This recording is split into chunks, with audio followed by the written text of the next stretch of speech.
Dadagdagan pa ang mga lumikas sa La Castellana, Negros Occidental dahil sa banta ng muling pagputok ng Bulkang Kanlaon.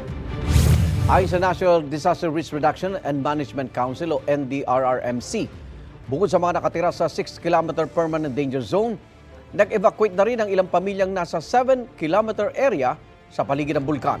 Naghahanda na rin sa paglikas ang ilang pamilya sa 7 to 8-kilometer danger zone sa mga syudad ng Bago at La Carlota.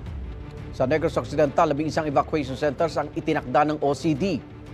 Samantala, nagpaalala naman ng Department of Health laban sa mga banta sa kalusugan sa nangyaring pagputok ng bulkan. Kabilang dyan ang respiratory illnesses kung makakalanghak ng labis na abo mula sa bulkan.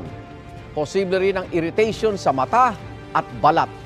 Ang tubig na kontaminado ng ashfall, posible rin magdulot ng waterborne diseases. At kaugnay niya, nag-abiso na ang DOH sa mga LGU na mamigay ng face mask, protection sa mata, water purification tablets o filters, pati na rin ang mga gamot at hand sanitizers. Igan, mauna ka sa mga balita, mag-subscribe na sa GMA Integrated News sa YouTube para sa iba't ibang ulat sa ating bansa.